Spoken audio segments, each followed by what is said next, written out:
Hello everyone, welcome to my channel. So today in this video I'll be teaching you lesson number 3 of economics, which is demand analysis. Actually lesson number 3 is divided into two parts, A part and B part.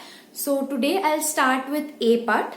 I'll be dividing this lesson into parts. So in this part I'll teach you what is meant by demand, what is meant by individual demand, what is meant by market demand. And if you like my video, please hit the like button and subscribe to my channel. So let's start.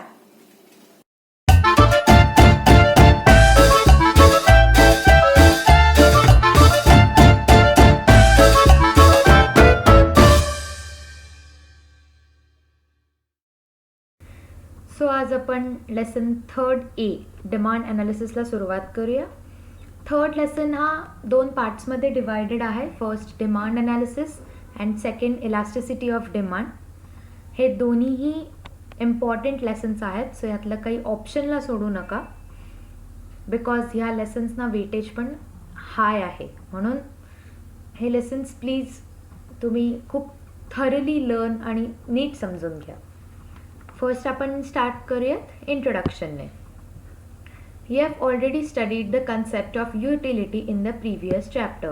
Utility is the basis of demand.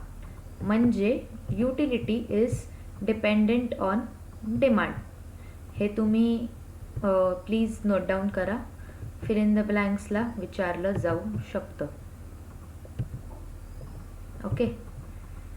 Utility may generate a desire or a need to have a particular commodity. But utility on its own cannot generate demand for the commodity. म्हणजे utility एखाद्या commodityची demand generate नाही करू शकत. This chapter is an effort to analyze the concept of demand. Demand analysis is concerned with consumer behavior. Let's move on to meaning of demand. In ordinary language, demand means a desire. Desire means an urge to have something or wish to have something. म्हणजे एखादी गोष्ट जर तुम्हाला हवी असेल तर त्याची आतून स्ट्रॉंग विश असणे किंवा खूप जिद्द असणं की मला हे हवंय, त्याला आपण डिझायर म्हणतो. In economics, demand means a desire which is backed by willingness and ability to pay. For example, if a person has the desire to purchase a television set but does not have the adequate purchasing power, then it will be simply a desire and not a demand. ह्या एक्झाम्पलनी त्यांना असं म्हणायचं आहे की जर एखाद्या माणसाकडे Dzire असेल, म्हणजे त्याला टेलिव्हिजन घ्यायची खूप इच्छा असेल, बट त्याची पर्चेसिंग पॉवरच तेवढी नसेल, म्हणजे त्याला पैसे भरण्या एवढी त्याच्याकडे जर पैसेच नसतील, ती कॅपॅसिटी नसेल, तर त्याला आपण डिमांड नाही म्हणणार, फक्त डिझायर म्हणू. म्हणून त्यांनी इथं लिहिलेलं आहे की demand is equal to desire plus willingness to purchase plus ability to pay.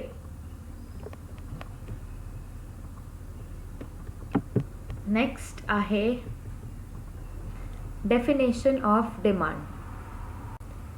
According to Benham, the demand for anything at a given price is the amount of it which will be bought per unit of time at that price. Thus, following are the features of demand. Demand is a relative concept. Demand is essentially expressed with reference to time and price. Okay, so दोन features त्यांनी सांगितले आणि definition. डिमांडची definition तुम्ही please learn करा, ती important आहे. Next आपण वळूयात डिमांड शेड्यूलकडे. Demand schedule is a tabular presentation of the functional relationship between price and quantity demanded for a particular commodity. Demand schedule म्हणजे काय? हे एक टॅब्युलर रिप्रेझेंटेशन असतं जे प्राइस आणि क्वांटिटी डिमांडेड ह्याचं फंक्शनल रिलेशनशिप दाखवतं.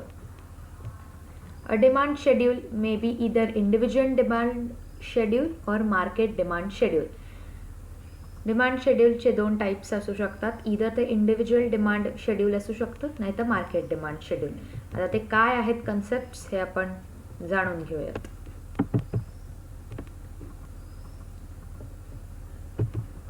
Individual demand schedule. Individual demand is the quantity of commodity demanded by a consumer at a given price during a given period of time. म्हणजे quantity demanded by single consumer, एकच असतो तो, किंवा or individual at a given price during a given period of time. याचा अर्थ आहे individual demand. त्या शब्दातच individual डिमांडमध्येच तुम्हाला कळेल की सिंगल कन्झ्युमर जेव्हा क्वांटिटी डिमांड करतो at a particular price and in a given period of time, it is called as individual demand. Individual demand schedule is tabular representation showing different quantities of commodities that an individual consumer is prepared to buy at various prices over a given period of time. आता तुम्हाला individual demand schedule काय आहे हे मी दाखवते. So हे आहे individual demand schedule. First कॉलममध्ये आहे prices of commodity and second कॉलममध्ये आहे क्वांटिटी डिमांडेड ऑफ कमॉडिटी. जेव्हा एखाद्या कमॉडिटीची आपण एक्झाम्पल इथं घेऊयात, शुगर. ओके, सो शुगर आहे. जेव्हा शुगरची प्राईस 10 रुपये असते तेव्हा त्याची डिमांड मार्केटमध्ये, म्हणजे लोक 1 किलो विकत घेतील कारण प्राईस जास्त आहे. जेव्हा प्राईस थोडी कमी येते, म्हणजे 8 रुपयांनी येते, तेव्हा लोक थोडं जास्त डिमांड करतील, 2 किलो. जेव्हा अजून थोडी प्राईस कमी येईल, 6 रुपये जेव्हा होईल, तेव्हा लोक 3 किलो शुगर घेतील. जेव्हा प्राईस अजून थोडी कमी होईल, जेव्हा ती 4 रुपये होईल, तेव्हा लोक 4 किलो साखर विकत घेतील. आणि जेव्हा प्राईस अजून कमी होईल, लोएस्टला येईल, 2 रुपयाला होईल, तेव्हा लोक मॅक्झिमम म्हणजे 5 किलो साखर डिमांड करते. इन शॉर्ट असं सांगायचं झालं की तर प्राईस आणि डिमांड हे इनव्हर्सली रिलेटेड असतात. म्हणजे जेव्हा प्राईस वाढते तेव्हा आपली डिमांड कमी होते. म्हणजे लॉजिकली बघायचं झालं तर एखादं कोणतंही आपण प्रोडक्ट घेऊयात, जर त्याची प्राईस वाढली तर आपण काय ते विकत घेणार आहोत का? खूप विकत घेणार का? नाही. आपल्या डिमांड त्या प्रोडक्टसाठी कमी होईल. पण जेव्हा प्राईस कमी होईल तेव्हा आपला डिमांड त्या प्रोडक्टसाठी वाढेल. प्राईस कमी झाल्यामुळे सगळे कन्झ्युमर्स ते प्रोडक्ट परचेस करतील. म्हणून प्राईस आणि डिमांड हे इनव्हर्सली रिलेटेड आहेत. Table 3.1 shows different quantities of commodity X purchased by an individual consumer at various places. It can be observed that less quantity of commodity is demanded at rising prices and more quantity of commodity is demanded at falling prices. It indicates an inverse relationship between price and quantity. आता individual demand curve काय कसा असतो हे दाखवू. आता ह्याचा अर्थ काय? Individual demand curve is a graphical presentation of individual demand schedule.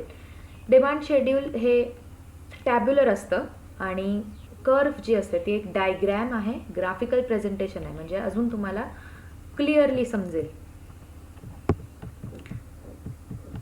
So इथं त्यांनी इंडिव्हिज्युअल डिमांड कर्वचं हे दिलेलं आहे. एक्स ॲक्सिसवर क्वांटिटी डिमांडेड आहे आणि वाय ॲक्सिसवर प्राइस आहे. When it is 10 quantity demanded is 1, when it's 8 it's 2, when it's 6 it's 3, when it's 4 it's 4 and when it's 2 it's 5. So demand curve तुमची अशी खाली जाते.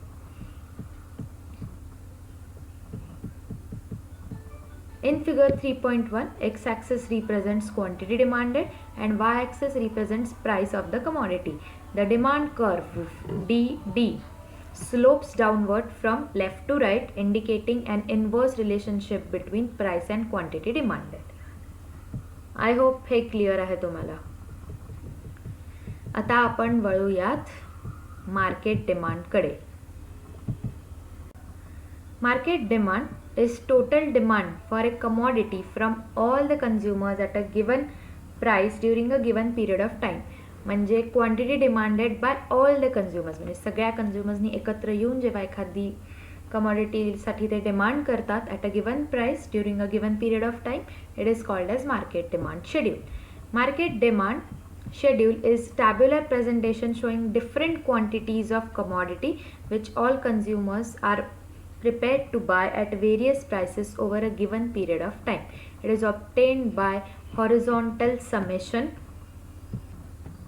of the demand of all consumers at various prices. It also indicates an inverse relationship between price and quantity demanded. The market schedule कसं असतं हे दिलेलं आहे. First column आहे प्राइस ऑफ कमॉडिटी. इथे आपण परत तेच एक्झाम्पल घेऊ. Sugar, for example sugar. So price of sugar. Then second column आहे quantity demanded of sugar. Consumer A, consumer B and consumer C आणि मार्केट डिमांड. सो जेव्हा त्या शुगरची प्राइस 10 रुपये असेल तेव्हा कंझ्युमर ए 5 किलो साखर विकत घेईल, पण कंझ्युमर बी 10 किलो घेऊ शकतो आणि कंझ्युमर सी त्यांनी 15 किलो घेतली. मार्केट डिमांड ह्या तिन्हीचं समेशन असतं जे आहे 30. कंझ्युमरवर डिपेंड करतं की त्यांनी किती परचेस करायचं. सो इथे वेगळ्या फिगर्स आहेत. 10 रुपये असताना कंझ्युमर एनी 5च घेतली, पण बीने 10 घेतली आणि सीने 15 घेतली आणि त्याचं तिन्हीचं समेशन मार्केट डिमांड आपण म्हणतो जे आहे 30. जेव्हा प्राइस थोडी कमी होते, 8 रुपयावर येते, तेव्हा कंझ्युमर ए मात्र 10 किलो साखर घेतो, कंझ्युमर बी 15 घेतो आणि कंझ्युमर सी 20 घेतो. समेशन झालं 45. जेव्हा अजून प्राइस ड्रॉप होते तेव्हा कंझ्युमर ए 15 घेतो, मग कंझ्युमर बी 20 किलो साखर घेतो आणि कंझ्युमर सी 25 किलो घेतो. समेशन झालं 60. जेव्हा अजून प्राइस ड्रॉप होते तेव्हा कंझ्युमर ए 20 किलो साखर घेतो, कंझ्युमर बी 25 आणि कंझ्युमर सी 30. त्याचं समेशन झालं 75, म्हणजे मार्केट डिमांड झाला 75. आणि जेव्हा अजून प्राइस ड्रॉप होतो तेव्हा कंझ्युमर ए 25 किलो साखर विकत घेतो, कंझ्युमर बी तर 30 किलो घेतो आणि कंझ्युमर सी पूर्ण 35 किलो साखर विकत घेतो. सो या तिन्हीचं समेशन झालं 90. इथं आता जेव्हा तुम्हाला एक्झाममध्ये इव्हन तुम्हाला मार्केट डिमांड शेड्यूल काढायला येऊ शकतं, बिकॉज जर त्यांनी एक्झामला असं विचारलं explain the concepts individual demand schedule and market demand schedule, तर तुम्हाला हे शेड्यूल्स काढावे लागतील. आता तुम्ही हे लर्न करू शकत नाही. खूप सिम्पल पॅटर्न तुम्ही एक फॉलो करू शकता. फर्स्ट त्यांनी इथं 10 रुपयाला कंझ्युमर एने 5 घेतलं, बीने 10 घेतलं आणि सीने 15 घेतलं. त्यांनी 5-5चा डिफरन्स ठेवला. हाच डिफरन्स तुम्ही कंटिन्यू करायचा. इथे पण जेव्हा प्राइस ड्रॉप होते तेव्हा कंझ्युमर एनी 10 घेतल्या, म्हणजे त्यांच्यात 5-5 किलोचा डिफरन्स आहे किंवा मेन डिफरन्स 5चा आहे. तुम्ही तसं लक्षात ठेवू शकता. तुम्ही 2चा डिफरन्स ठेवू शकता, 3चाही ठेवू शकता, म्हणून ते समजायला पण तुम्हाला इझी जाईल. ओके, तुम्ही टेबल लर्न करण्यापेक्षा ही एक जस्ट ट्रिक आहे जे तुम्ही फॉलो करू शकता. Next, Table 3.2 shows different quantities of commodity X purchased by different consumers A, B, C at various prices.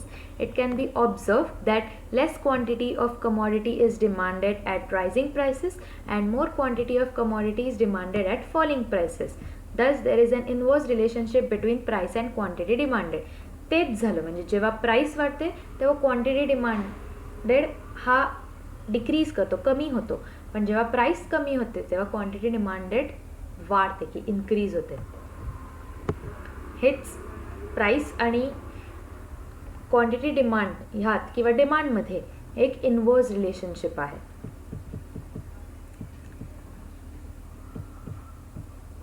Next आहे मार्केट डिमांड कर्व. आता कर्व म्हणजे ग्राफिकल प्रेझेंटेशन असतं. तर आपण बघू हे काय. Graphically the market demand curve is horizontal summation of individual demand curves. It is based on market demand schedule. So जेव्हा प्राइस 10 असते, मार्केट डिमांड काय होता किंवा क्वांटिटी डिमांडेड 30 होते.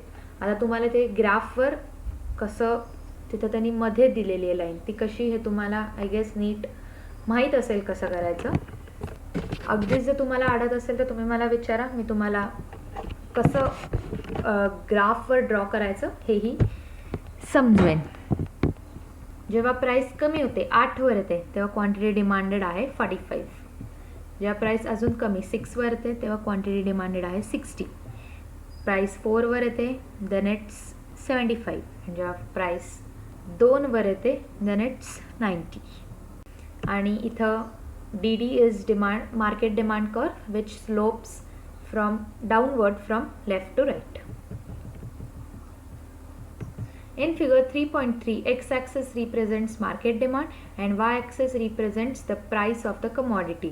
The market demand curve DD slopes downward from left to right, indicating an inverse relationship between price and market demand.